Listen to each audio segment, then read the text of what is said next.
but otherwise, it's all fair. We don't censor ourselves. We don't censor our guests. Right, right. So, we just have a good time. Yeah, no, I'm looking forward to it, and thank you for Yeah. inviting me. My Um, pleasure, Paul. we're doing zombies, our favorite Yeah. Our, zombies. our favorite zombie movies. Yes. Yeah. Okay, excellent. Well, I'm prepped. I don't have my monitor yet, but I'm just winging it, and I'm glad to be a part of it. My pleasure. I think it's going to be a lot of fun. I'm looking Yeah. forward. I love Yeah. zombie genre. You know what I watched last night? I actually watched one of my picks. I don't even know if I can say it, but it's one of my picks. I don't know if it's one of yours or one of your co-hosts, or I know Johnny wouldn't have picked this one. It's I watched it last night and on YouTube, and I've seen it probably a dozen times. And every time I watch it, something new happens. Probably one of the most insanely gory and violent films in that zombie genre I've ever seen. Certainly the best French zombie film called La Horde. Oh, yes. Yeah. The Horde. Yes. Yeah. The Fucking great. No, love definitely, that. definitely talk about it. It's a, Oh, yeah, both Chop and I both love that movie. So no, definitely. We were limiting it because we weren't sure how many people were going to be on today. So sure. we kind of limited it to our top five. Okay. But we can certainly talk about any movies, and if you have a list, then certainly great, because I'm sure we'll have some overlap. Oh yeah, it's a great movie. Chop Top. This is Paul Vale. Paul is Chop Top. Paul was one of the guys Oh, who interviewed me on the Canadian Bros show, and I met right. him through John Leister, who I interviewed on my other podcast a couple years ago, Between the Lines. And John is a writer. He's a mystery writer. He writes hard-boiled detective fiction. Okay. I call him like the Mickey Spillane. He's like today's Mickey Hey, Spillane. Yeah, and All he's right, Paul. Nice to prolific. meet you. Yeah. nice to Yeah. meet you. And so I thought we were talking on the Canadian Bros show about what was coming up, because I wanted to have them on to thank them Mhm. for inviting me on. So I thought this would be a really good episode for them to join us. Absolutely. This will be Yeah. a lot Yeah, of fun. thanks for having us, guys. It's awesome, especially the zombies I was watching. We were just talking about a film I watched last night. I've seen it about a dozen times, and it's so insanely gory and violent. It just really helped me had a good night's sleep last night. Excellent. Yeah, that's my sleep medicine too. Yeah, Yeah, yeah, no, I heard you talk about the Horde, and that is an underrated film, I think. Hmm. And I love the whole clash, the gangster side working together with the police side, and they take out yeah. that was very interesting because it's like, yeah, that's not going to fucking happen in real life. But then when the caretaker's son gets murdered, and then the caretaker that he comes in later, and he's got it's not a 50 cal, it's a 30 cal, but whatever. And when they brought him in and he joins them, I mean, towards the end, it's just incredible. Oh, it's bonkers. Yeah, it's a lot. It's a blast. Yeah, really, really, really fun. Since we know Johnny can't come here till 1:30, so let's just go ahead and we'll just go ahead and get into it. How's that? Sounds good. Hey, what's Excellent. up? My name's Steve, and I make click tracks. And you're watching the show and listening to it, and it's the Heavy Show Heavy Hour on WNCX 98.5.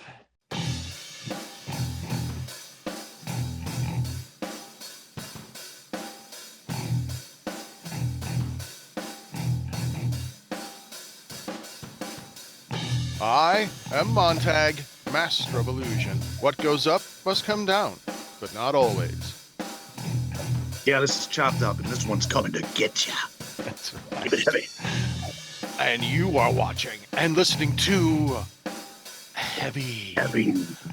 Metal Horror. Oh, kiddies, happy Halloween.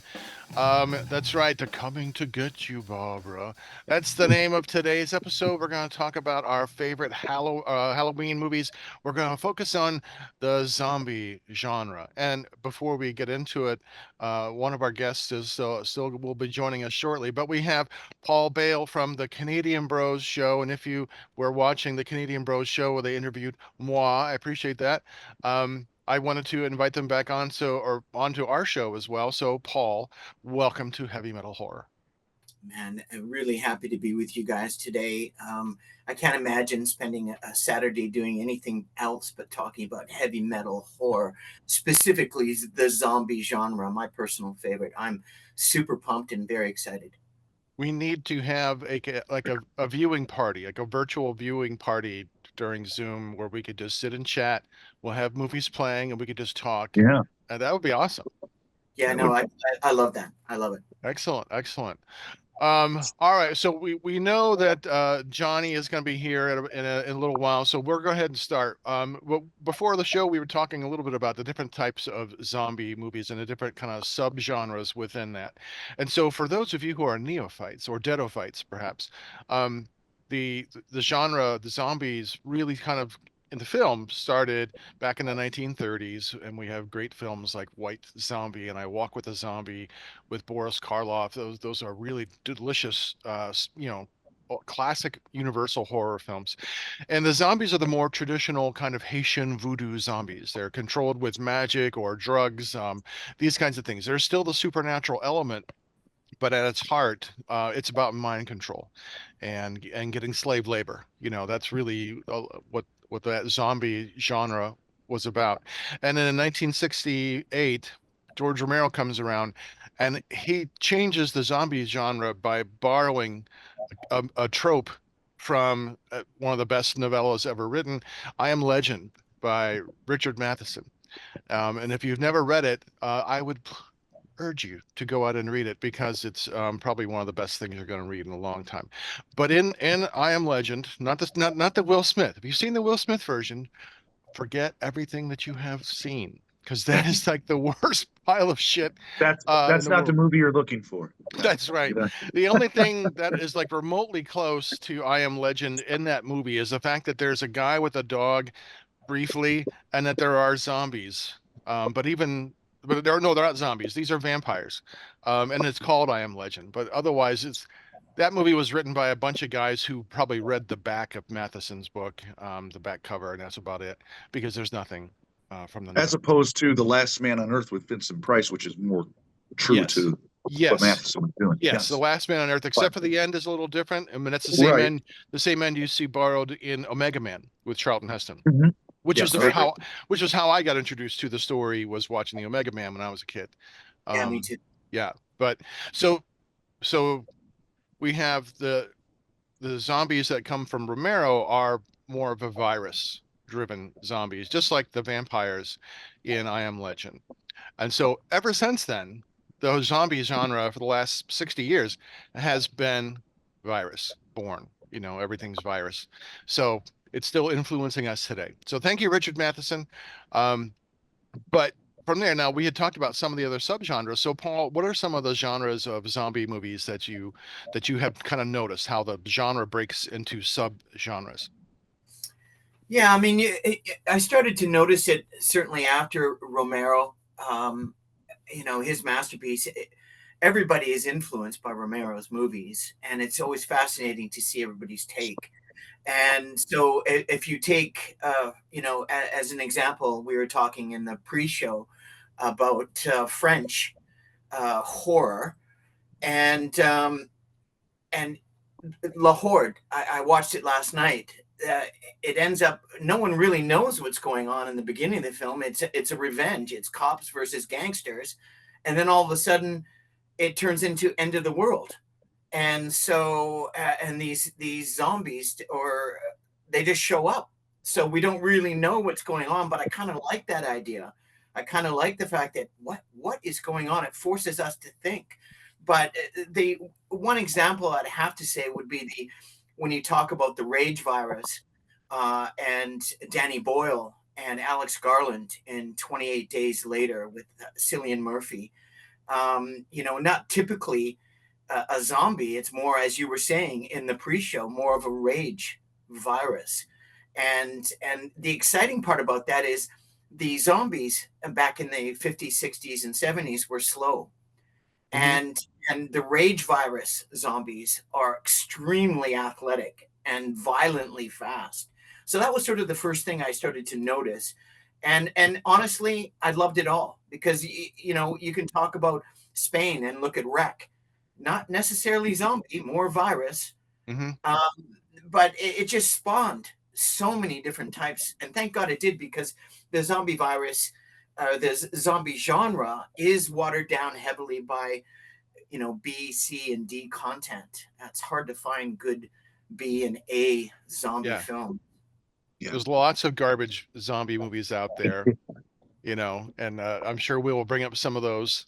Um, yeah, but it's hard to find a really good one. I think because just like vampires did in the 2000s, they've kind of jumped the shark. They've hit their limit. And I know Chop and I had kind of come up with this idea for a fun, like a zombie comedy. This was back before there were zombie comedies. Um, Back around 2000 or so, 2001. Yeah. Um, Called The Dead of Winter. And the premise, that'll probably come out now. I thought these scientists are experimenting on these monkeys they've gotten from Africa. They're experimenting and trying to unlock the fountain of youth. Um, and But they didn't know that one of the monkeys had gotten mislabeled and it was an Ebola monkey. And so they give this monkey this test for this fountain of youth genetic kind of thing, and it mutates him. And so the combination of the Ebola and this fountain of youth kind of turns people who are dead into zombies because the fountain of youth thing works. But then the Ebola kicks in, and then the ones who are alive start to degrade and melt and turn into like puddles of good goo. I thought that's going to be a really great, funny, gory movie as these zombies are in this constant state of like, coming to life and then disintegrating. Um, you know, and then bringing in all the morals and ethics of like, is it wrong to like put the moves on a zombie if she's recently dead and she's pretty hot? Do you bust out her teeth? You want to make out with her? Things like that. We thought, well, that would be funny. You know, but That's not great. I Yeah. know, just then money and time and life comes in and kicks you in the balls, and it's like no. Sure. And now it's like no, that would just be old. It would be white noise. It'd be Sure. a useless movie at this point. But it was fresh and original at the damn time. So remember That's that. right. It felt Yeah. so original. We were We ahead of the thought about curve, it. Chop. Not you. We thought about it. Hmm. So, well, I think yeah, then there's all kinds of we're gonna cover a lot of bases, I think, today on today's show. So I'm gonna start with my number five, and that way I'll just go ahead and begin the ball rolling. Um, my number five is a classic, and I'm sure it's on. If it's not on Chop's list, I know he's seen it. We're both big fans. It's like one of the first true foreign zombie horror movies I ever saw. I saw it at a drive-in. I thought that it was some of the gore was just disgusting for its time. It's pretty tame now. Lucio Fulci's Zombie from 1980, 81, I think. 79. 79. Sorry. Okay. No, Yeah. it's good. I didn't write the dates down. Usually I have that kind of stuff, but I'm like, oh shit, didn't write the dates. I saw it in probably 83, 84, somewhere in that area. And I would just so enamored with some of the parts of it, like the scene with the shark. Have you seen it, Paul? I have, but Okay. not for time. Yeah, the shark scene, the scene where the zombie is fighting the shark, I Wrestling the thought shark. was Yeah. I thought, wow, that's pretty amazing. And then there are some really good gore scenes. It takes a long time to get where it's going. I mean, usually those Italian horror films take a long time to get where they're going. But Fulci is the master of gore, and the scenes where the zombies are like eating all the guts and stuff. I was just like, oh well, fuck, that's just great. Yeah.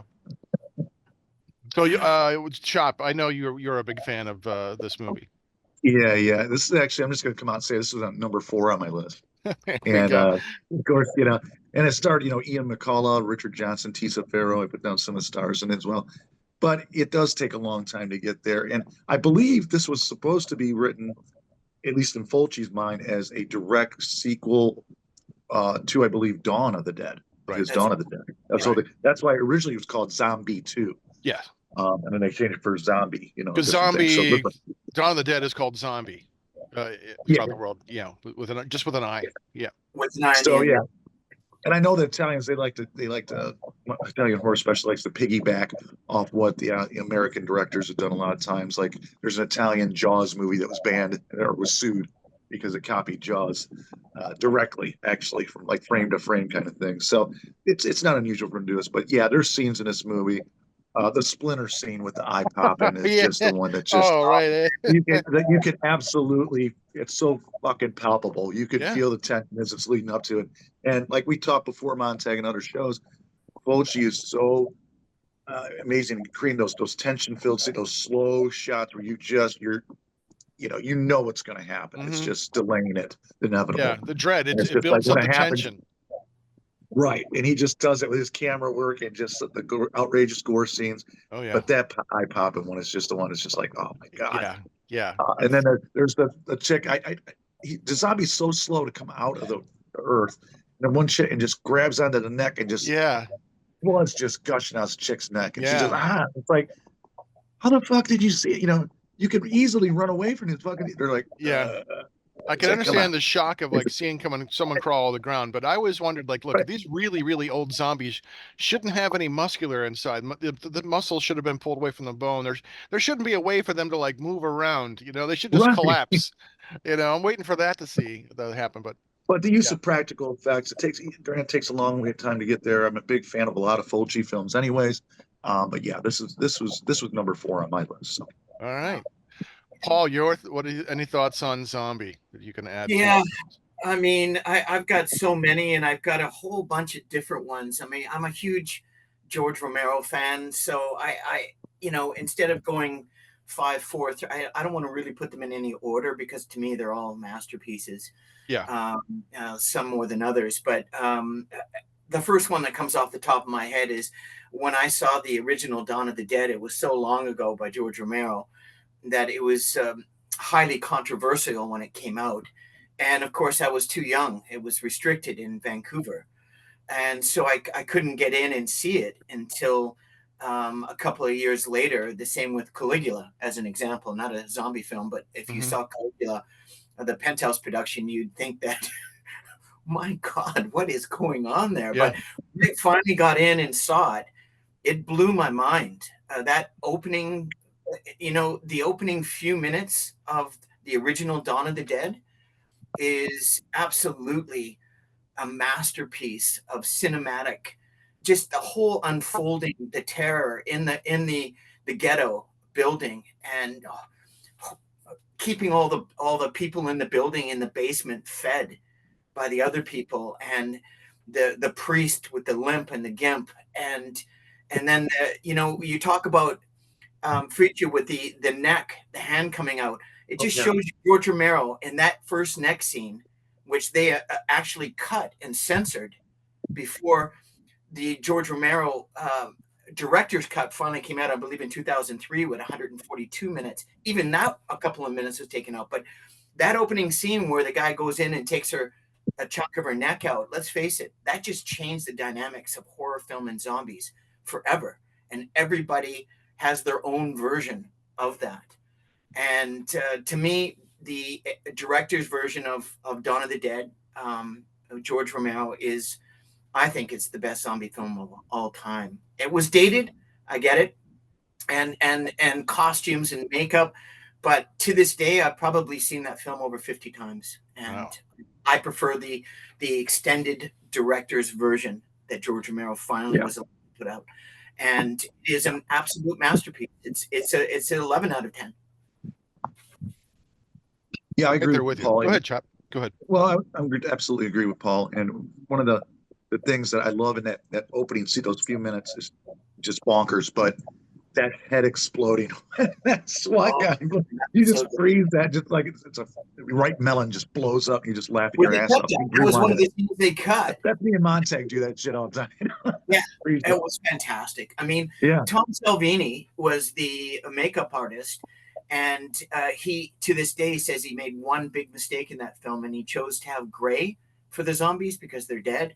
And as it turns out, because especially when they colorized the film, it looks blue. If you Blue. guys Yeah. remember Oh the yeah. make, Yeah. Yeah. and so everyone says it's really dated, but in fact, I think it stands the test of time, especially in the director's version.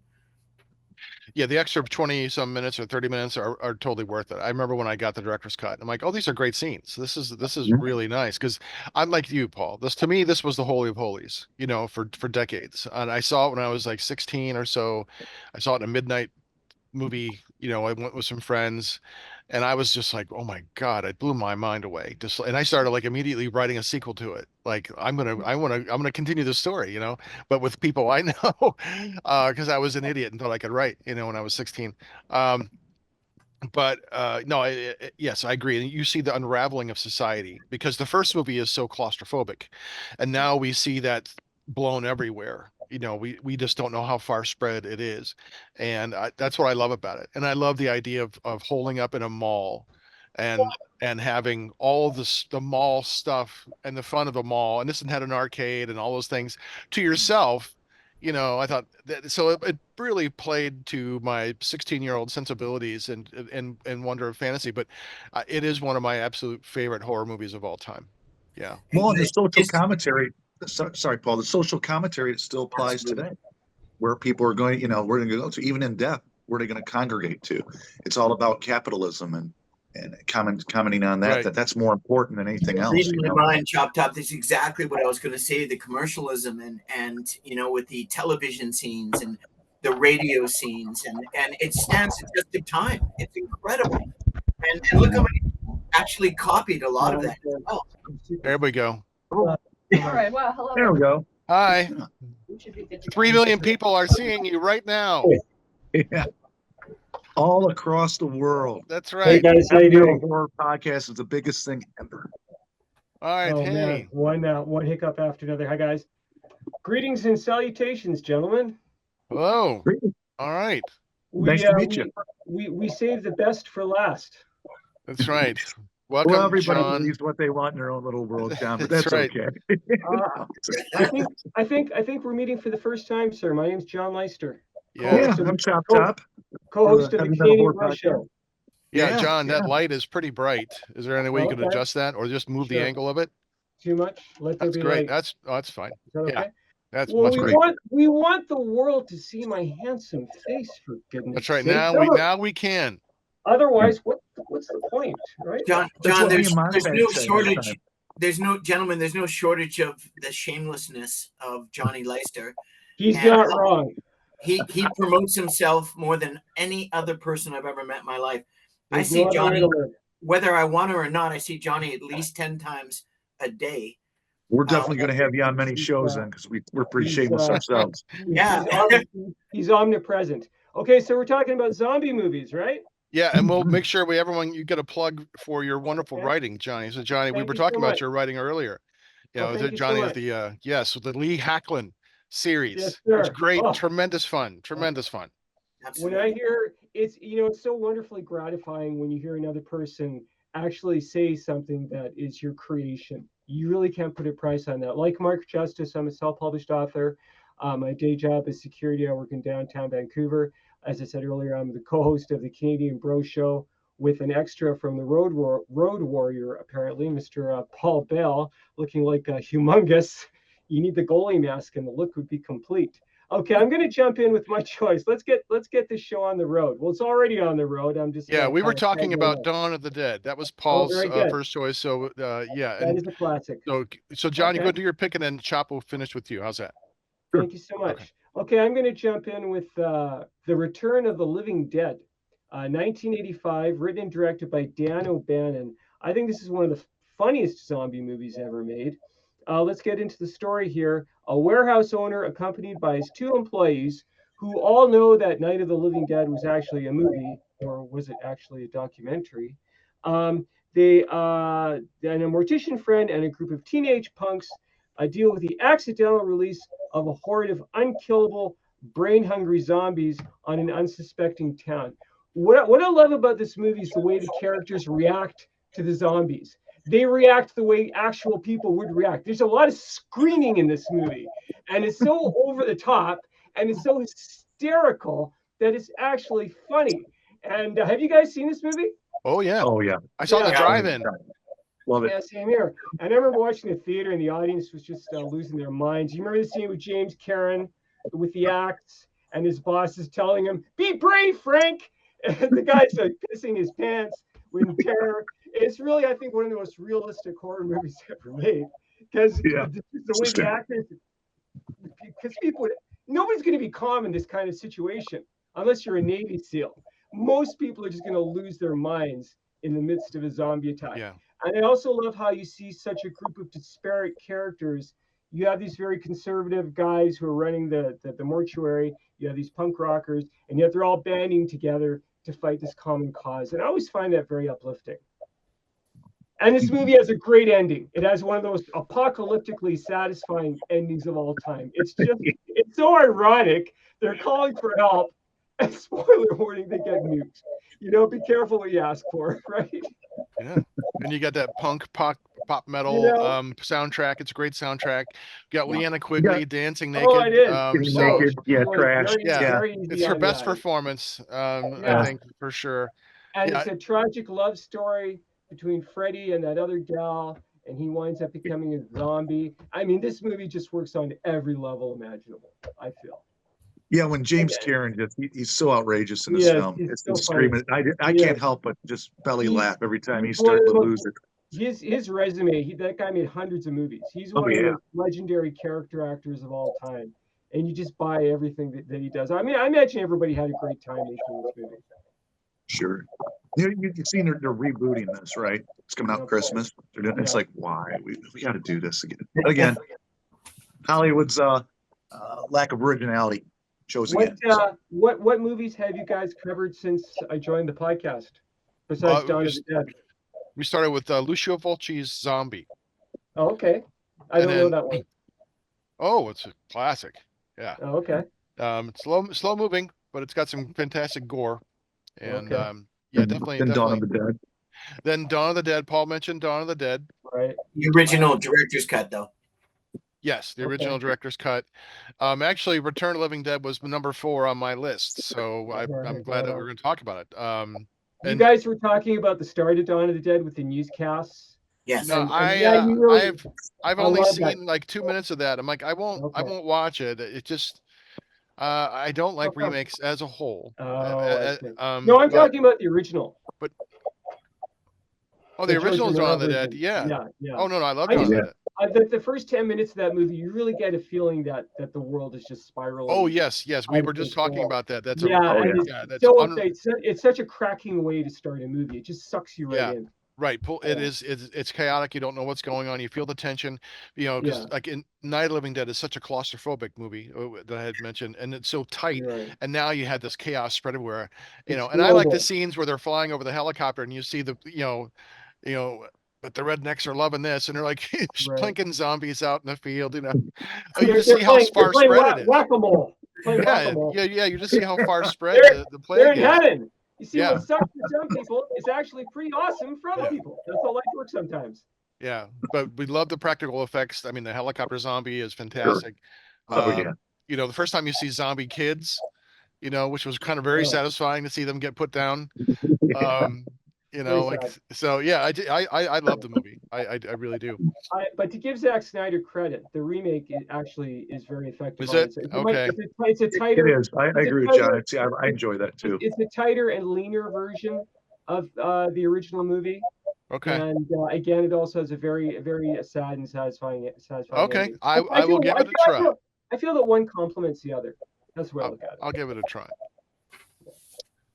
Right. With your haircut, what is the story going on? Are they remaking one of the Mad Max movies in Kelowna? Man, I hope so, and I hope they got a part for me because I've lost. You're in, bro. I'm in great shape, bro. So You're in. I'm ready. Let's go. They should bring back Mel Gibson, and you guys can go mano. Right now, 60 is the new 45, bro. Max, you're like the new Bob and Doug McKenzie. You guys are. So I think it's great. How's it going? Take off, you hoser. That's right, exactly. So you guys take. I told Chop he didn't have to talk slower because you guys from Canada. It's all right. No, I said they know most of the words we do, Chop. It's all right. It's almost like we speak the same language.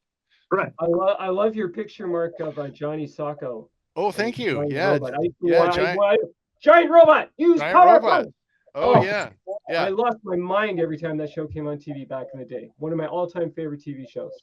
Classic. Yeah. I do love that. And Ultraman. But Oh Johnny yeah. Sacco just has a big place in my heart. Yeah, always has. Every time I watch it, I'm like 5 years old all over again. It's a glorious feeling.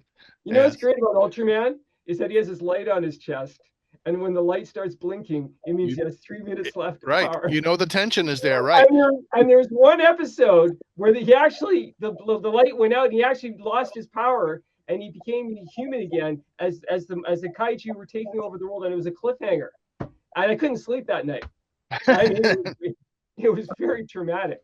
Yes, the ending is traumatic too. Sorry, Not as much as Johnny Sacco. That one made me cry. oh, when he flew Yeah, into the sun. yeah, yeah. Oh, yeah. I Giant robot, no! I I know. want to I'm give sitting you there back. bawling like, Oh, no, my beloved giant robot. never I was mind like Titanic. 40, That was so that was a tearjerker. Well, this stuff is timeless yeah. and ageless. Yes. Well, back to the timeless world of the undead. Okay. Okay. So, Chop, what's next on your list? All right, next on my list was 2006's Slither, directed by Oh, James Gunn. Oh, Horror, yeah. sci-fi, comedy, just brilliant. I mean, this is one of those that is cross genres, I think, because here you have some slugs, you have this parasitic kind of thing. Then you have this creature turns Michael Rooker's character that is very homage to Carpenter's The Thing. I think the use of practical effects in this movie is amazing. The cast is fantastic: Nathan Fillion, Elizabeth Banks, Michael Rooker.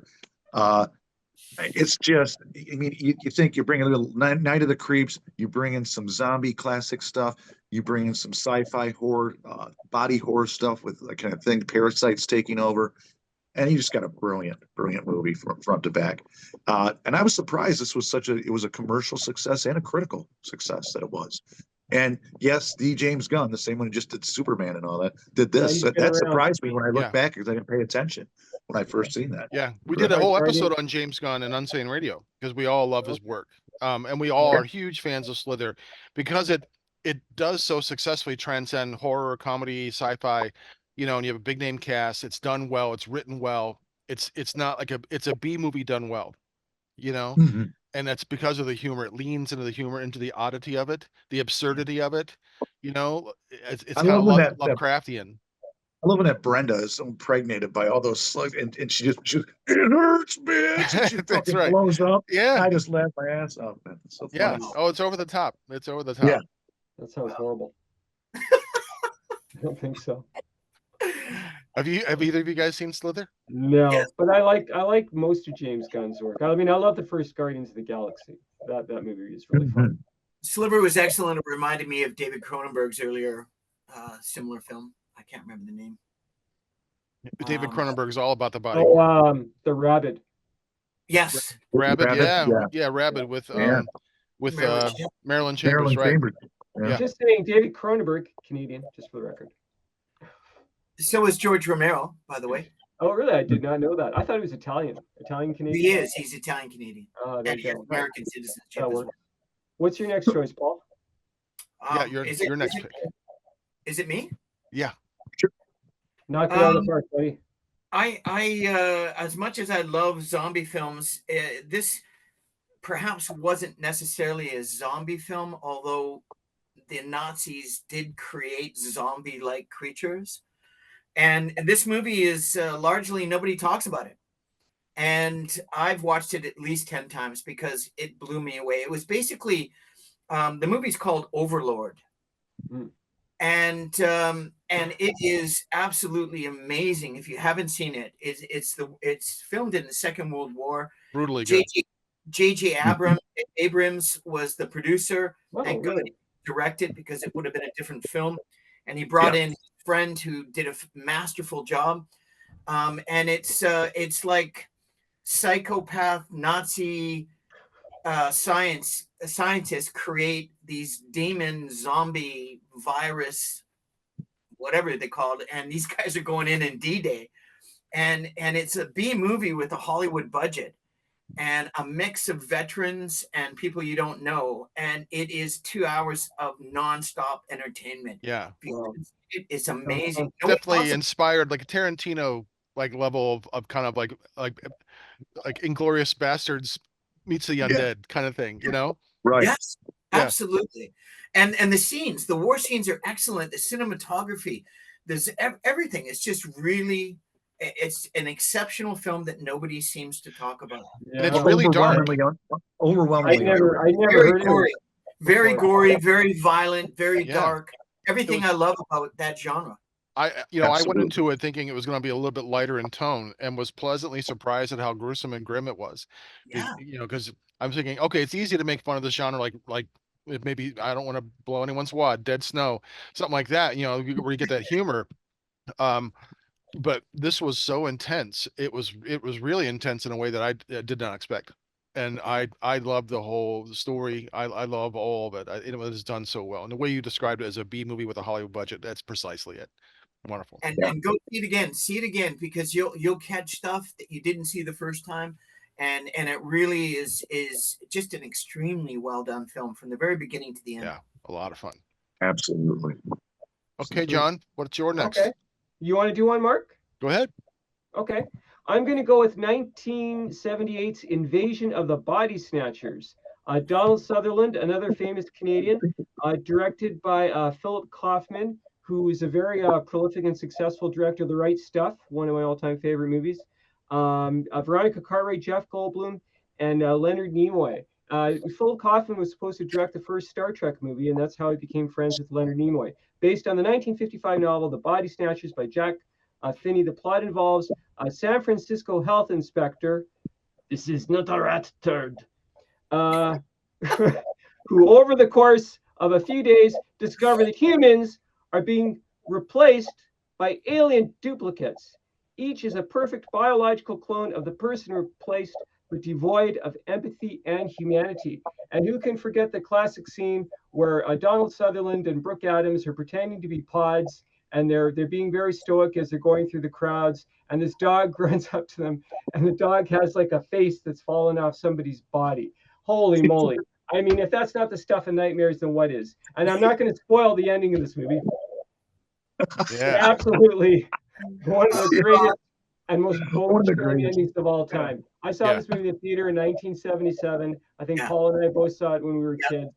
And it's so well written. It's Yes. so smartly written. Donald Sutherland is like, should we call the CIA? And Jeff Goldblum says, CIA? No, they're already paused. What do you want to call the CIA for? It's such a great movie.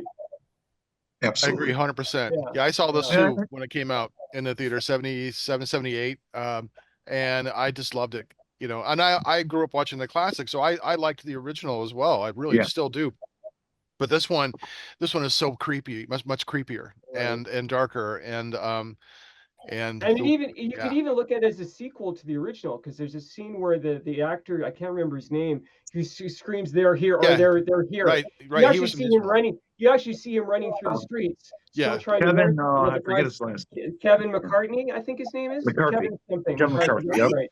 That's Thank And right. so the movie could be seen as actually a sequel to the original. Yeah, it was Look at definitely it an that way. homage, which I'm glad that they Yeah. brought him in for that. Yeah. Yeah. That's a Well done. great pick, John, because Thank you. I didn't even think about that. Here's Yeah. another example of the cross genre pollination of zombie films you got going on. But that's a That's great right. pick. Thank you, sir. Cheers. Okay, who's up next? All right, I'll do my number three movie. My number three is also a comedy horror. I think it's one of the most successful comedy horrors. I love the cast. I love what they do in other movies. This is Shaun of the Dead, Mm. and I just there is so much humor and it's so smartly written and so well Yeah. acted. I mean, I love the other movies that they've done. Oh yeah, The end of the Hot world, Fuzz. Hot Fuzz. Yeah, they're All three of those are fantastic. yeah. You could just sit and watch them all. They're wildly entertaining and fun. And so this has the all the tropes of about zombie movie outbreak, um, and has some genuine tension at times. There's always comedy, but the horror kind of seeps into the comedy. But it is a comedy first and foremost with a horror motif.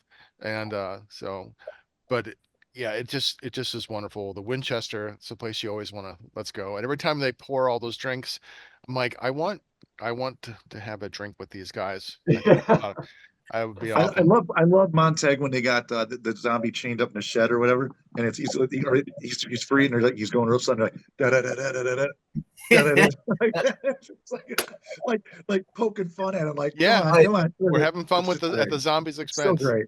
Yeah, Yeah. it's like a comedy within a comedy, Well, Yes. So, and they were throwing vinyl at the zombies as they're coming slow towards them and seeing if they could decapitate their head with vinyl. It's just, I mean, it's brilliant, really yeah, brilliant.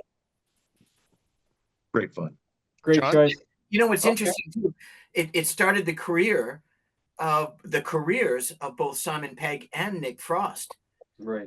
which started all the. That's when Mhm. L.A.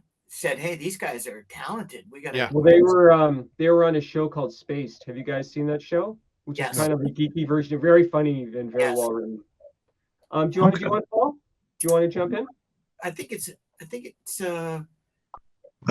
I was gonna go. I think. Yeah. Yeah, go ahead. Okay, sure. All right, guys. Next pick for me was one of my all-time favorites and really creeped me out, scared me as a kid. Was 1977's Shockwaves. Here are the Nazi zombies. Again, Basically another cross genre. this Directed by part- Ken Wiederhorn. It starred Peter Cushing, John Carradine, Brooke Adams. Basically, this group of tourists, they get hit by this Nazi ghost ship or something, I believe, and leaves them stranded on this island. Here to find out the only surviving member is an old SS soldier who created the Death Corps, which is these indestructible World War II Nazis. the Death Corps. soldiers. Yeah. And so what's creepy about it is the atmospheric, is eerie electronic synth music throughout is the only thing that's used for the soundtrack. Created that with the way the zombies looked and the way they rose out of the water and some of those shots and how they came at you and everything. It was just, I think it's brilliantly done. I mean, definitely on a low budget. I think it deserves more love than it gets. And I think it influenced probably a lot of the Nazi zombie uh, genre going forward Mhm. in film. So yeah, Well, one of my favorites. there's a subgenre, the Nazi It zombie it genre. has the feel of zombie. The tropical location, the kind of slow Yeah, yeah, burn, the build. It's it kind of has that build. But I like Shockwaves as well, yeah. and Okay. it's I like had a thing for Brooke Adams when I was young. I was just like, oh Oh, well, gosh. who didn't? Well, she was in Invasion of the Body Snatchers too. That's yes, right. Yeah, right. yeah, Oh Very yeah, young eyes. yeah. She Big looks yeah, eyes. like Karen. Who's it? Karen Karen Allen. Black. Karen Allen. Karen Karen Allen. Allen. Yes, Yeah. they could be I, yeah, twins. I used to get those yeah. two confused too when I Yeah, was a they look boy. very similar. They're both They cute. did. But no, Very I'm right cute. there with you, Chop. When I saw, I'm like, Yeah. Yeah, if only I could oh, use. that's what I was If doing. only Oh, see some. if only I could have used both hands when I was younger. Right? That's right. Karen You had, Allen, here I come, yeah, and you had to hold up that Brooke poster Adams. with one of them. Yeah, That's there you right. go. Uh, That's All why right. one arm is so much more developed than the other, right? That's right. Yeah, well, that Chop Top looks explains like that. Popeye. One of his arms is like Popeye. That's why It's one it's like side goes shorter than the other. That's right. it's like I Dennis. learned the rule of thumbtacks. You buy a thumbtack, you know, go in the bathroom, stick a thumbtack, and there's my poster of Farrah Fawcett. Both Okay. hands are free. Too much information. Now we're going very dark. Now what do I Okay. do? That was my next question. Okay, Farrah, what's next? Oh, the paper Yeah, cuts I John had. and Paul are like we're never I going to think be we all seen had that. anywhere. You I fuckers think again. we Look at all the had that time, first and look name at the before. time. Oh, we got to run. Okay, Paul, what's your next pick? Next, good. Well, I mean, before Johnny joined us in the pre-show, we were just chatting, and I was curious. I've seen this film about 12 times, and I'll just mention it because I'm not sure if it's going to be in the final cut. But I just watched it again last night for probably the 12th time, and this time instead of watching I watched the French version, which is slightly different. And my French is not that good, but this is probably the best French horror. It's a horror film, but it's also somewhat a virus zombie. It certainly is zombie. By the end of it, you're like, oh my god, mayhem. It's probably one of the most violent, insanely gory movie that I've seen in a long time, and there isn't a single redeeming character in the entire film. You just don't care about anyone. You know they're all going to get toast, and it's so unique that it starts off as pissed off French cops because one of their chaps got murdered by this gang that's holed up in some ghetto apartment building in some crap hood, because we don't really know where it is. I'm sure it's in France. It could be the UK. And they go in to whack these guys as a revenge. So it's cops versus gangsters, drug dealers, and then there's psychopaths. And who's the psychopaths? The cops, the gangsters, the caretaker, or the insanely insatiable zombie apocalypse that unfolds out of nowhere. The world ends around the same time, and it's just incredible. The character development, the violence is insane. It's nonstop. The cops end up fighting the gangsters. The gangsters end up killing the cops. The cops kill the gangsters. Next thing you know it, they're doing blow together and they're partying and drinking and they're It hanging sounds out. very family friendly. It's madness and mayhem. Manson And then family friendly. and then they hit the third quarter of the film and they meet the caretaker and he's got ammo up to his tits and he has tits. And it's just absolute pandemonium and mayhem right to the end of the film. And the blood count and the gore there. At one point I tried to count how many. There must have been hundreds of zombies murdered. It was just honestly, if there's something wrong with me, fair enough. But I love this. There is, Paul. I think that's the understatement of the year. I love La Horde. So I think it's the best French zombie film I've ever seen. And I'll probably wait a couple of years to watch it again. But watch it. It's so good. Okay. Absolutely. Sweet. Yeah, it's a fantastic movie because of those layers. And it goes places you don't expect it to go. And I think that's what makes it rewatchable and brilliant. Like, oh wow, they were really playing against the tropes and doing something really original within this genre that's really been played out. But we have an exceptional story. No, I totally agree. The Horde is a great movie. 10 out of 10. Yeah. Thumbs Okay, up. John, what you want to bring one up? Okay, sure. I don't know if you guys talked about this already, but I'm going to go with Evil Dead 2: Dead by Dawn, a 1987 American comedy horror film directed by Sam Raimi. Sam Raimi was 19 years old, gentlemen, when he directed the first Evil Dead movie. And his story is very Cinderella-esque. How did he get that movie made? He just knocked on doors. He just went around and he asked his dentist, hey, give me some money so I can make this movie. Okay, here's a little synopsis. Bruce Campbell, absolutely one of the most brilliant physical comedic actors of all time, as Ash Williams. He's on vacation with his girlfriend to a remote cabin in the woods. Here's some advice to the world. Never go to a remote cabin in the woods. Nothing good will ever happen there. In fact, you'll die there, okay? So stay home. He discovers an audio tape of recitations from a book of ancient texts, and when the recording is played, it unleashes a number of hateful prick demons which possess and torment him. And of course, who can forget the scene where his hand becomes possessed by the demon and he grabs himself by the shirt. And Bruce Campbell actually performed. He actually did this. Sorry to spat. He performs a front somersault and lands on his feet, and it's in full shot on the camera. It's like something Jackie Chan would do. And of course, he winds up. Spoiler warning: who hasn't seen this movie? He winds up cutting off his own hand, and he affixes a chainsaw to his hand, and he battles the rest of the movie, the demons, like a superhero with his chainsaw on his arm. Groovy. I remember seeing this movie in the theater with some of our mutual friends, Paul, back in the day, and we didn't know what to expect because we hadn't seen the first Evil Dead. I didn't even know what we were going into. And it's absolutely one of those balls to the wall, relentlessly fun and entertaining. I mean, it's gory, but it's like a cartoon. And it's like kind of like a superhero. Ash kind of becomes a superhero with his chainsaw in his arm. And it's a classic. I love this movie. Evil Dead 2: Dead by Dawn. That's my next choice. You've never seen The Evil Dead? You still Oh, haven't? sure. Oh, I okay. saw it years later. Yeah. Oh, I see. Okay. Yeah, and Yeah. he actually used to. It was real guerrilla filmmaking. He actually used a shopping cart. He affixed the camera to the shopping cart for when they're going through the woods, when the demons are like racing through the woods from the camera's point of view. The camera was actually on. That was his steady cam, a shopping cart. Wow. It's a great story. Yeah.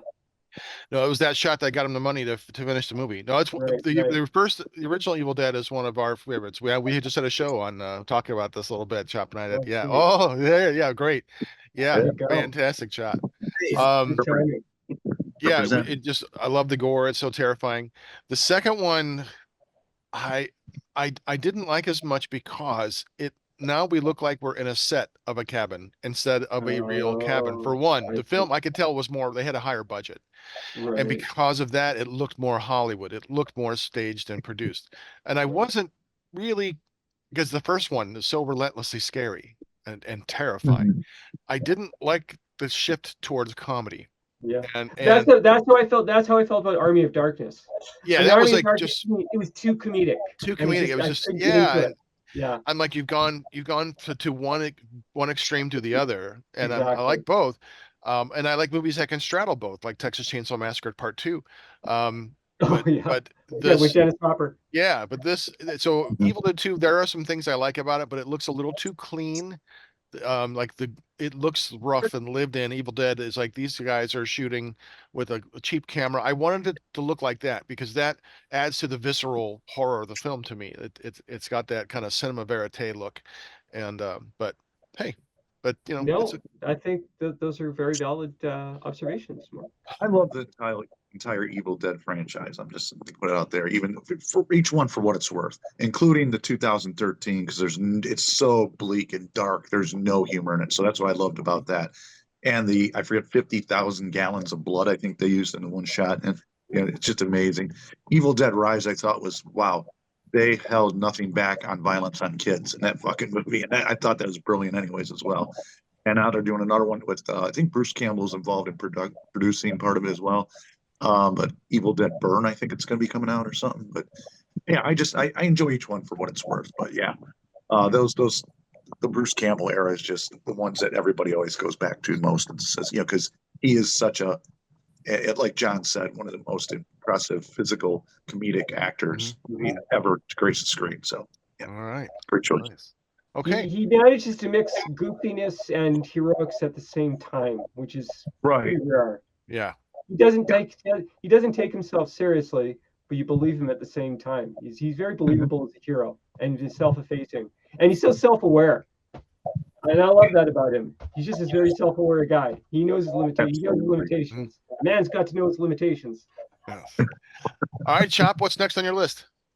All right. Well, I'm gonna go off because my other three were already mentioned: Hmm. Zombie, Dawn of the Dead, Yeah. Return of the Living Dead. So I'm gonna go off and say this would have been an honorable mention. Would have been a top 10 anyways.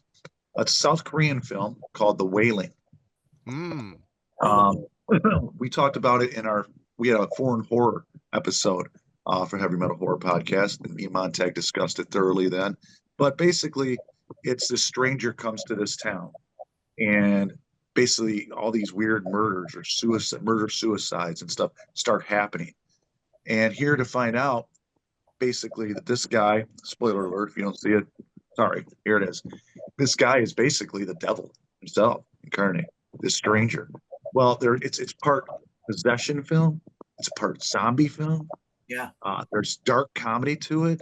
Yeah. Uh, there's foreign like exorcism rituals in it.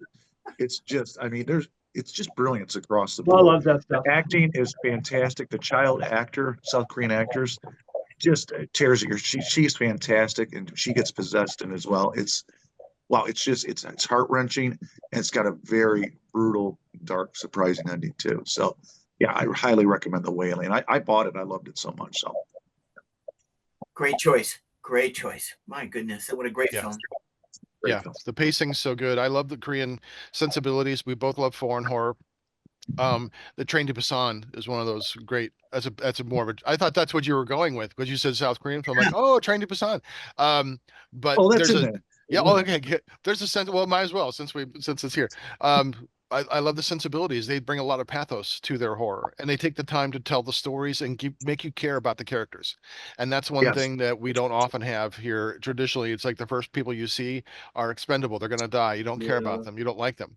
That's Um, why I never got into the Friday the 13th movies. I don't mean to get on my high horse, but I always felt that the writers like deliberately made the characters unlikable so that we're meant to root for Jason. Yeah, you're there to And so that right. yeah, and Choose. that always turned me off about those movies. Yeah. I wasn't. I saw them because I wanted to be a makeup Yeah. artist. That was what my dream. Oh, really? I saw Scanners, another great Canadian horror, Oh, sci-fi film. that is a good one. Um. Absolutely. Uh. Michael Ironside. Yeah, Yep. when that scene happens when the guy his head blows up, I'm like, oh well, fuck, that's what I want to do. I want to learn how to do that. Yeah. And so Right on. that was my plan, and so no, I Oh, yeah. totally get that. But yeah, I like the Friday the 13th where Jason fought that girl who had telekinesis. That was fun. Oh yeah, Yeah. that was cool. yeah, Yeah. they kind of start blurring for me after two or three. Yeah.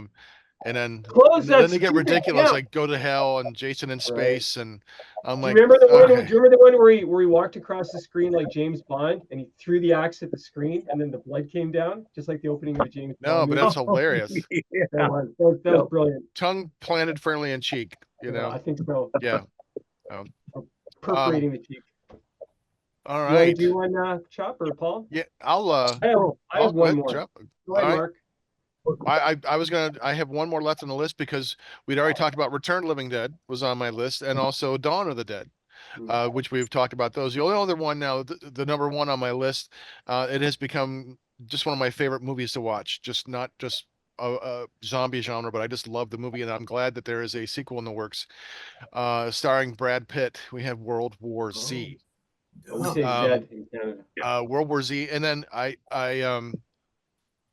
didn't like well, no, I loved it from the very beginning. I'm not a fan of the fast moving zombies. We had talked about the different types of zombies, and I like the slow shambling ones that I grew up watching, and Dawn of the Dead, and The Night of the Living Dead, things like that.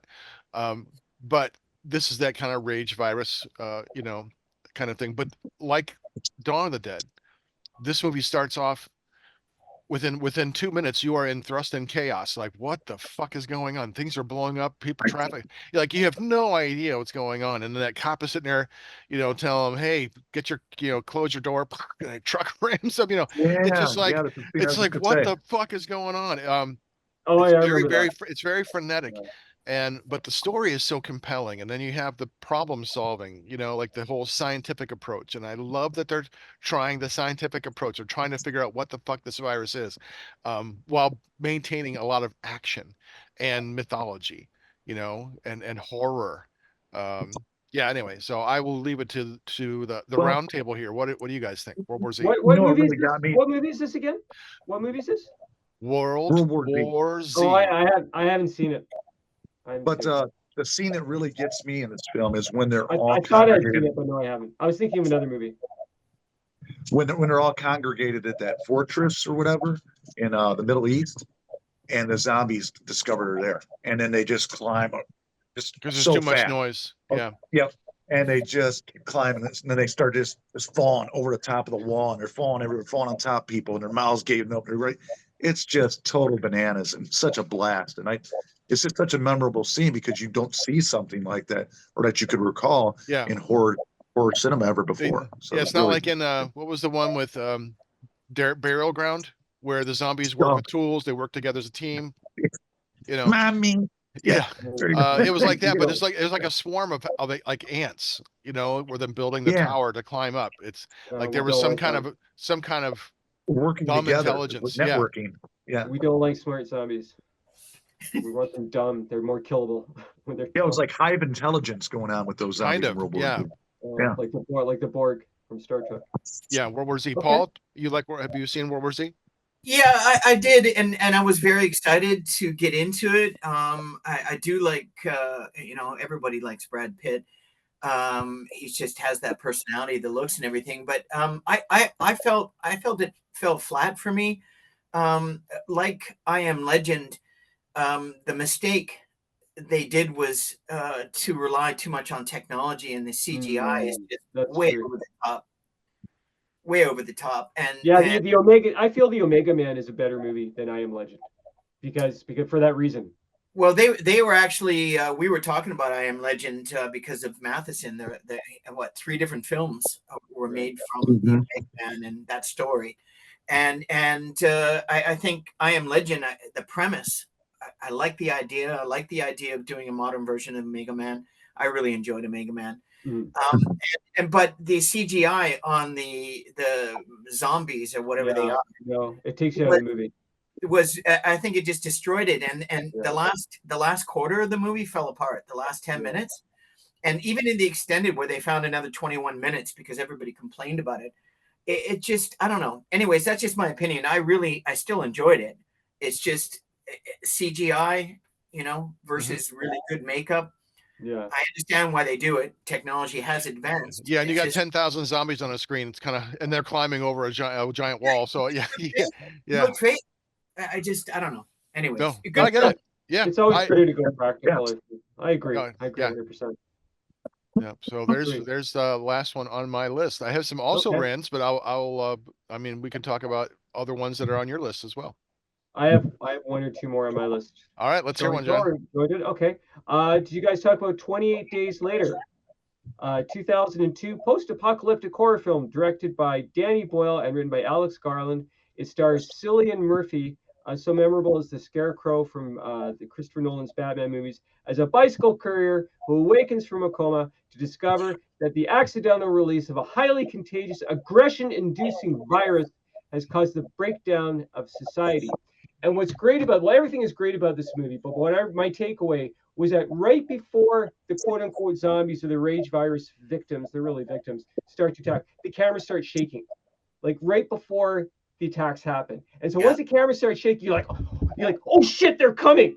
And it's so Yeah. effective. And then there's a scene where one of the characters looks up and he's a good guy and he's trying to survive and he's got a kid and he's like a drop of blood for one of these Brendan virus victims. Gleeson. Brendan Gleeson falls into his eye and he becomes one of the rage victims. I mean, and the sequel, 28 Weeks Later, was also fantastic. And I believe there's a Yes. third one, 28 Years Later, which is maybe currently playing in theaters, or is it They're already doing, on digital? they're doing 3 new films. 2 of them have been finished. The third one's filming right now. Oh, sweet.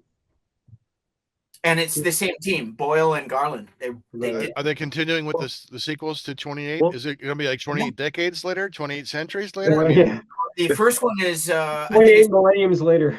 yeah, the first one's coming out Christmas. It's 28 years later. And then there's the Boneyard. And then the third one, I don't know if they even have a title. I'm sure they do have a title, Well, but 28 years later has already been out, gentlemen. not Yeah, 28 yeah. years later, 28. Oh god. The Boneyard, your thing is going to come out, I believe, next year. Oh, That's that's the the one that's the next one. Yeah. Yeah. Yeah. But anyways, they had mixed reviews. I haven't seen 28 years later because of mixed reviews. And I had a buddy of mine at work.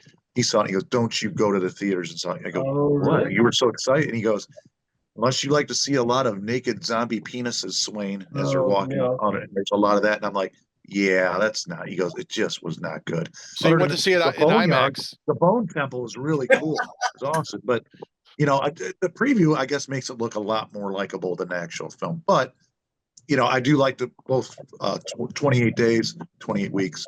I thought Yeah. those are excellent. Me I'm too. kind of anxious to see what the Boneyard looked like. I don't know. I just don't. It's not my thing. I'm not going to like. Why do you have to have naked zombie guys? No. I don't. Instead of maybe Yeah. the Boneyard was their clever way of saying, instead of saying undead head. If They they're should showing maybe lots call of it zombie the peni, boning yard. Yeah, the boning yard is instead. pearl penis, is that peni? Touche, Yeah. touche, Mark. You are a writer, Mark. You're definitely a writer. To come up with that. Zombie boning. Yes. Yeah, the boneyard. Well, literally, I guess, and figuratively. Starring, Um, starring Ryan Jeremy and Ginger Lynn. I've fallen and I can't get up. Yeah, I did. Yes, that's right. But if I get up for more than 3 or 4 hours, I have to call the doctor. Zombie What's priapism. Well, what's another one that you had, John? one of my also Oh, rants sorry. I have is a movie, a zombie movie that takes place around the Civil War called Exit Humanity. Mm. A low budget zombie movie that really surprised me because I was expecting garbage. And it was really quite good. There's kind of elements of a Western and elements of the Civil War, got the zombie elements. Has anyone seen Exit I Humanity? do. Yeah, No. it's pretty good. Yes. Yes. Yeah, what do you think, Chop? Your thoughts on that? I haven't seen it in years, but what Mm-hmm. you give me a recollection of it, and yeah, it was on a low budget, but yeah, I love the whole Civil War aspect, mixed in with the kind of zombie thing with that. I thought that was kind of fresh and original, even Yeah. on the budget that they had to do, and Yeah. yeah, it was really, I thought, well acted, awesome. Yeah, smartly done. Again, yeah, obviously low budget, but that doesn't ever bother me. They Right. told a really good, compelling story and very efficiently, so Yeah, good movie. Oh.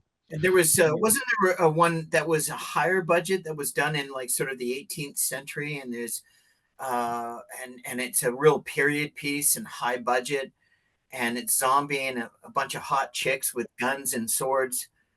I can't remember the name of the movie, but it was No, but Oh, you Pride, Prejudice, and I think Pride, Prejudice, and Zombies. no, it was called Hot Chicks with Guns and Swords. That was the actual title. Yeah, you had me at hot chicks with guns and Now, if it swords. wasn't the actual title, then it should have been. no, but you guys know what I'm talking about, right? That would have made Yeah. money. Like, Pride, Yeah. Prejudice, and Zombies. I think that's what it was. Yeah. Yeah, That's it what was it like a was. period piece. Yeah, it Yeah. wasn't as good as Abraham Lincoln Vampire Hunter. I think Oh, yeah. I think of all the comedy history horror comedy movies, that one is the most successful. That one's actually quite funny and quite good. Yeah. But Abraham Lincoln Zombie Hunter is not nearly as good. That's a low budget. It's like sci-fi No. channel version. But yeah, the Well, Pride, that Prejudice, and is Lincoln. Zombies, it's He was kind of a okay. Renaissance man, wasn't he? I know. And when people tell me why Lincoln's my favorite president, I tell them it's because he fought the vampires. So that's history in America. All right, there's my next one. So I've got one more, but I will wait until we hear from more. Chop, go ahead.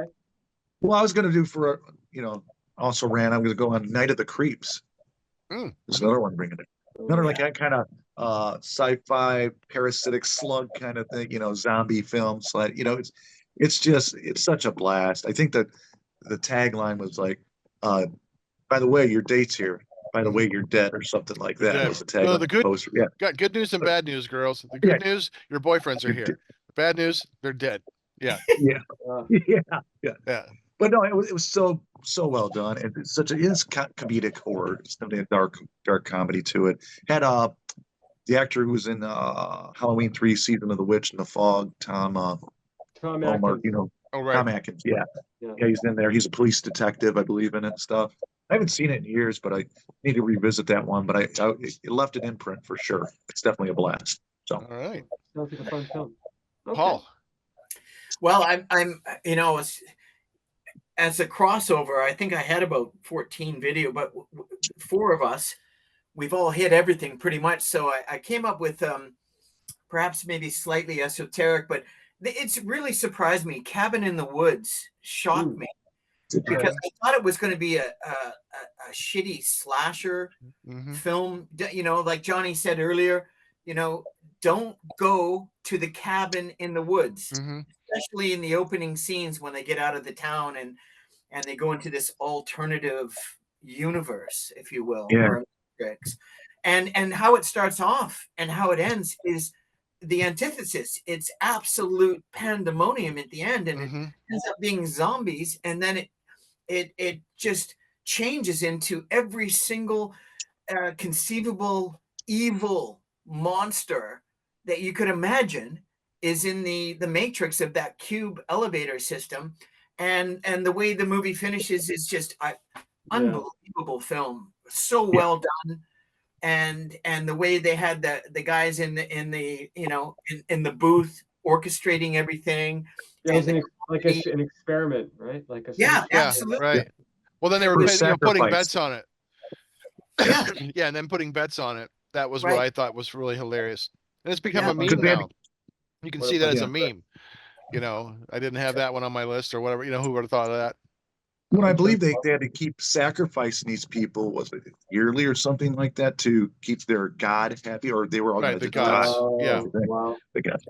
And it was just like, what a nice twist. Everything else you think, these guys are just sick, just betting on this, whatever. That movie has a very there's a nefarious purpose. They're on the phone with some nefarious being, an entity. So you get this idea that it is some kind of dark, supernatural kind of being who needs to use a telephone to call them. Kind of reminds me of the Hellraiser series, especially the earlier ones, that sort of thing. I'm surprised one of the Hellraisers didn't come out of that elevator cube matrix. Yeah, that's a great choice, Paul. I think also what I would have liked to see more in the movie is maybe more of the other creatures. I mean, what the shots that they had were absolutely nightmare fuel with what they did to their victims.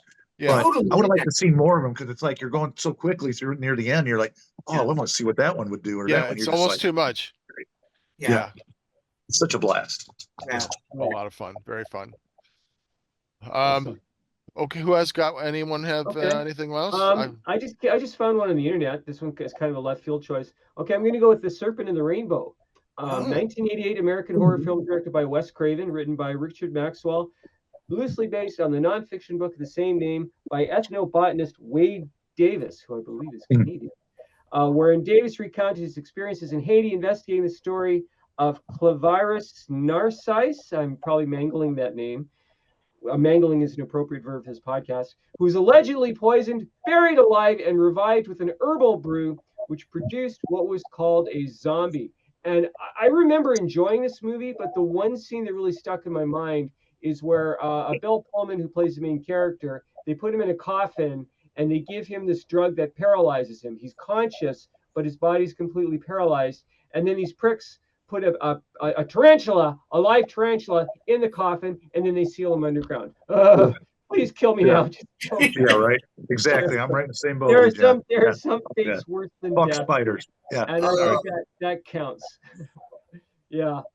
Very creepy film. Yeah. Well, that's really kind of brings us full circle back to the zombie. It brings us back Yeah. to the traditional zombie, and how zombies were given drugs, and often they were enough to Yeah. like make people think they were dead, but then the drugs would wear off, and they would climb out of the grave sometimes, being hastily buried, and would come out, and people would think, "Oh my God, here's someone back from the dead." So there's a lot of this folklore that arrived from some of the kind of the voodoo or voodoo superstition, religion, and the superstitions, and also the stories of That's one of my undead. favorite. Yeah, That's one of my favorite Wes Craven films. I think it's highly underrated too. It's Yeah. such a and the fact that it's based on some true, in this Wade Davis novel. He actually went and discovered his stuff and going Right. through this.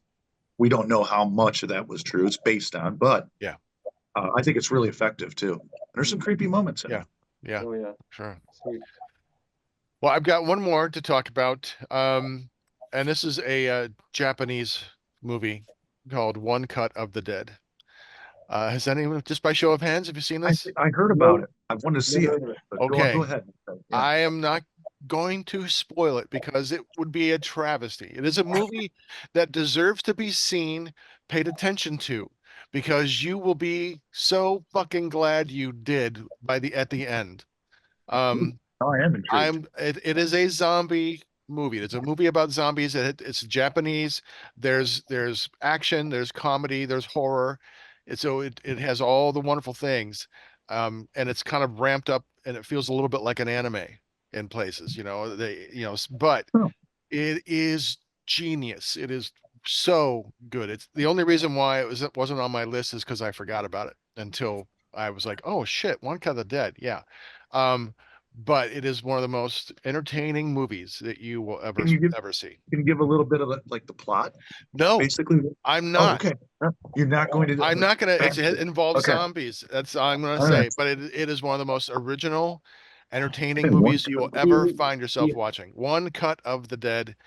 Get it, watch it in Japanese with subtitles. Yeah, Absolutely. and just watch it. It's deserving of it. And I can't see saying too much about it kind of spoils it. And that's, I don't want to do that. Yeah. No. Wow. Okay. It's See, it's it's like the movie Dave Made a Maze. If you just said don't do the Google, don't research, don't do anything about it. Just watch the movie. Don't just watch the fucking movie. And it's like because you don't want to know anything about it. That's what's part of the movie, the charm. Like Dave Made a Maze is like, oh my God, where it takes you, and that's what this movie is too. This movie takes you places, and you don't expect it, and it's brilliant at what it does. Yes, it's so fucking brilliant. So there it is. I'm gonna One I'm cut gonna of it. mention I'm gonna mention just one more, and I can't believe I didn't mention it right, but Peter Jackson's Dead Alive, aka Brain. Oh yeah.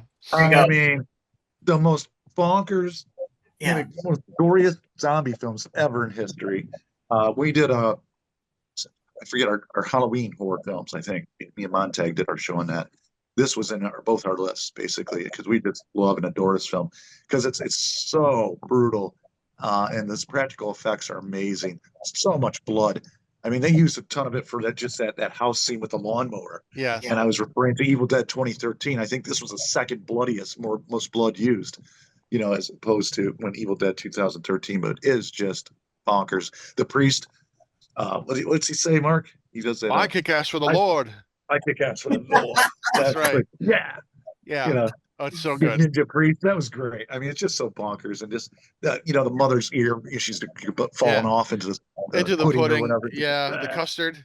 Yeah. That Oh, the that that custard was getting like old. visually disturbing because you see The like when delicious she's custard. yeah she squeezes her Yeah. wound Pus. into the Yeah. custard. I'm like, The oh It's secret Jesus ingredients. Christ. Yeah. Yeah, there's some practical grossness. Well, if you're a fan of Peter Jackson, he had just come fresh off of Bad Taste. bad And on the taste. success of Bad Taste, which I love Bad Taste, then he starts making Brain Dead, or as it was released in America, Dead Alive. Uh, Yeah. and yeah, it's just bonkers. Do you guys have seen Brain Oh Dead or yeah. Dead Alive? Oh No. yeah. Oh yeah. Oh yeah. It's just crazy. It takes a while to get there, but it Yeah. builds up this story, this love story, and then the insanity happens. And it's so great. It snowballs from there. Yeah, yeah, it's so great. And I like Jackson's movies. I mean, I like The Frighteners. I liked King Yeah, Kong. underrated. I didn't see there was one he did. I didn't there was one like a drama I didn't see, but The Frighteners was Those really good. those Lord of the Rings movies were okay. Yeah, Yeah. yeah, they were all right. They're above average. Yeah, Yeah. Okay. yeah, yeah. They're watchable. Hmm. Yeah. No, they're awesome. Yeah, Sim- if I got nothing to do for 13 hours. Except for the last half hour of Return of the King. Yeah, so that you'll be sobbing. I remember seeing that movie in Yeah. the theater, and people were putting on their jackets and taking off their jackets, and they're putting on their jackets and they're taking off their jackets. Like, Peter, you're We have really all the denouement. We got to unwrap, but it's such a moving sequence. you're tainting the beauty of what you've created. You're spoiling it. It's like a 9-hour movie. When is this going to end? It should have ended with Frodo, like they're all bowing around Frodo. The camera zooms in. That was the ending. It No, took a genre. I like the denouement. I like seeing the Oh, okay. hobbits back at their home when they're Right. all in the pub Yeah, having the but beer. nobody missed them. But the thing is, though, they give a look. They don't say a word, but they give each other a look like what we have seen. No one's gonna have a fucking clue. No one's gonna get what we've been through together. And then in Actually, that orcs. moment, it encapsulated everything. And I thought, This brilliant. I think the Lord of the Rings movies qualify for the genre of zombie because the orcs pretty much are zombies. In the books, have you guys read the Lord of the Rings books? In the books, when Yes. they return to the Shire, it's actually been taken over by Saruman. Yeah. Like that could almost be another movie Hmm. because there's another battle at the Oh, end where I where they have I to was just they have to fight for the Shire. It's so good. okay. Huh. Okay, I have one more and then All I right. think I'm done. One Okay. more, then we'll wrap things up. I just found this one on the interwebs. Okay, my last choice is Robert Rodriguez's Planet Terror, which was one half of Grindhouse, 2007, set in Texas. The film follows the survivors of a biochemical outbreak, easy for me to say, as they battle zombie-like creatures and a rogue military unit. Rose McGowan, who plays a very hot gal who loses her leg, and like Bruce Campbell in the Evil Dead movies, fixes, I believe, an AK-47 to her amputated leg, and is somehow able to fire it just by flexing her thigh, which is pretty amazing. Yes. Michael Biehn, Josh Brolin, and there's actually I saw this movie in the theater, and of course, have you guys seen Grindhouse? Oh yeah. If you saw it in the theater, Yes. and Oh, yeah. it was like a film because in the old days, you had like one copy of a movie that would travel from theater to theater, and would wind up getting damaged along the way. That's Yeah. how it was made. And so very often when we watch movies when we were kids, very often scenes were missing because they only had one copy. They had one physical copy of the movie. So in Planet Terror, sorry, just that again. There's like a scene in the movie where it actually jumps from one plot point to the next, and I remember people in the audience were like booing, and these kids, these millennials. I'm like, no, no, no, you idiots! This is on purpose. It's a homage. Right. So right. It's a right. The grindhouse where the film would break, you could see the film splintering and And I think that's why the movie was not successful at the box office because I think it just came a little too late. I think if it had been released in the 80s, I think it would have been much more successful. But man, oh man, I saw Grindhouse in the theater back in the day, and it was one of the most amazing experiences. Like the cat, the restricted logo at the start, and the trailers. I remember one of the trailers was called "Don't." right. Don't go in the basement. Right. Don't go in the attic. Don't Don't go outside. Don't stay inside. Yeah, it's brilliant. Like, That's where no we get matter the what you Don't do, see you're Death Proof. Yeah. right. Death Proof is Yeah. awful. and Danny Trejo is Machete, And of course, then they actually spun that off into And Machete. then And two both of those Machete movies- movies too. And Yeah, they're doing a third one, Machete in Space, which I'm very excited for. Oh, yeah, I can't wait. No, I Hopefully agree. Bale I is still, it's the video only like- good half of Grindhouse. Yeah. yeah, Planet Terror is brilliant. The Death that's Proof proof. could have been a good movie, but it was just complete shit. Yeah. So, but it just goes, it just grinds to a halt. It just could, it Mhm. just, there's no menacing, there's nothing going on. It just, I mean, I like the lap dancing scene. That's great, but that's about it. And the last 15 minutes are fun, but that hour before it is just horrible.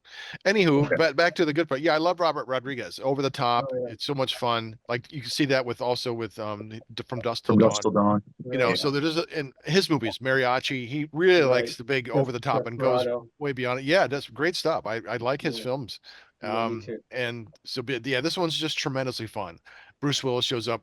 Where's the Oh, shoe? that's right. You know, And where's John Johnson is in the movie too. yeah, He's great. and it's just so, and there's a lot of blood, it's a lot of Yeah. humor.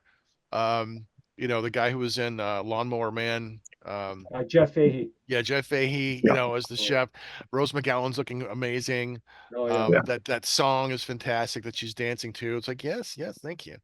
So I'd love to see an extended cut of this, and like I could watch it for another half hour. It's that entertaining. Yeah. You know, just the Great silliness pacing of it, too. the Yeah. way it's shot, it definitely has that homage. There are shots that look like are taken straight from a 70s movie. The Right. awkward close-ups, you know, Yeah. the framing of like when It's the almost like sequence they of found this making movie the in a vault coffee. somewhere. Right? Yeah, yeah, and it's Yeah.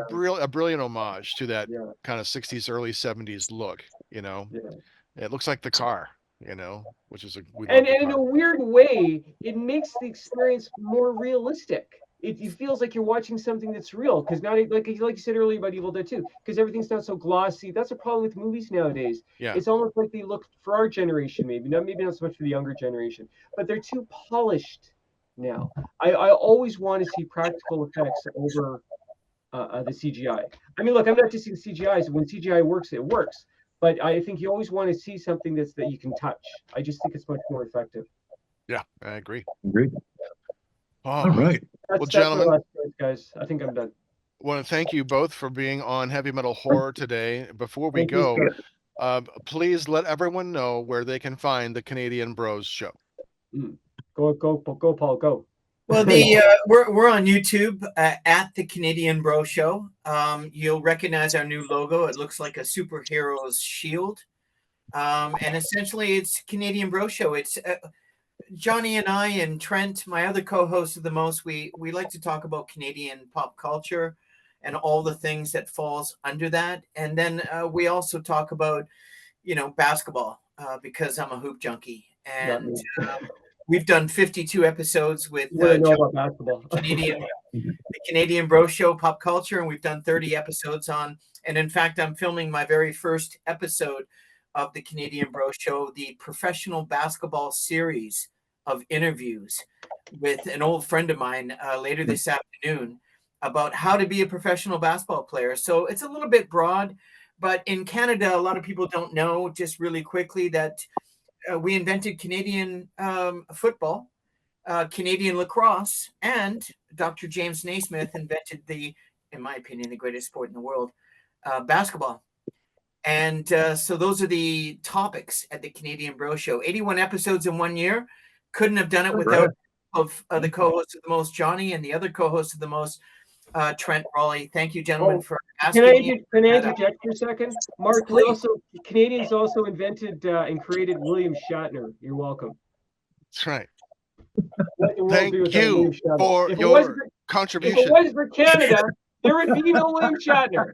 We love Canada. We love our neighbors to the north. I We do. Well, do. we love America. We do. We just We're friends. embrace We're and friends. love you, you know? We're all about freedom. I can't say anything against certain people or else I'll get canceled. Well, there's Um, always a few. Hold on. Is there something in my eye? Hold on. Yeah, I don't. Yeah, I don't discuss politics, but yeah, you can see what we think. Yes. Montag, if I may say, you're looking a little orange today. Am I? It's probably the lighting. I was at a different computer last time. Yeah. We had some issues because we were going through your interface. Oh, Yes. orange. Oh, right, orange, looking orange. Sorry. Not me. God no. Maybe Okay. Mark likes his hair. Like an Oompa Loompa. Bugs Bunny. Right. And if you're wearing diapers, don't tell us, please. Oh yes, yes. Took me a while to like get where you were going. I'm like, I'm pretty fucking high, but not that high. I'm like, what? Orange? Am I? Oh, must be the lighting. No. Yeah, I was wondering what was in that vape. that's right. Canadian goodness. Yes. Yes. So, all right, we are gonna get ourselves out Thank of you, here, and gentlemen. then On Oh, behalf of Mark. the we're gonna do Roche, our thank you outro. very much. Before we go, I have a pun. Okay. Uh-oh. I was going to say this for tomorrow. Okay, I have some bad news. I was fired this week from my part-time job at the cat kennel. Well, I wasn't fired, actually. I quit because they cut me hours. You're welcome. Oh, Jesus. Okay. And on that note, Well, we're I gonna love do our Pauly. He's outro. so supportive. He's No, so it's But I'm supportive. pumped. Shh. Honest to God, like Johnny's a writer, and I just say, look, instead of scrumming the No, internet, I can't take credit for that one. write your own puns, Johnny. Mm. You know what I mean? Like, use the skills given to you, God-given skills, bro. I was in New York City last year, and I saw a Broadway play called Puns. It was a play on words. Oh, I screwed that one up. Never mind. I should quit while I'm behind. And on that note, you can find Heavy Metal Horror on unsaneradio.com. Listen to full episodes or download to your device. You can find us on Facebook, Heavy Metal Horror Podcast. On Instagram, look for Montag Lewis, one word. Our YouTube page, Heavy Metal Horror Podcast. If you're watching, that's where you're at. Don't forget to hit the like and subscribe button. And if you know someone who'd like our show, tell them about us. This has been Montag, Master of Illusion. Chapter. And you've been watching and listening to, all right, guys, bring up the horns. Well, Heavy Heavy Metal Horror. This is Doug Helbring, and you have been listening to Heavy Metal Horror, the best podcast that you've never heard before.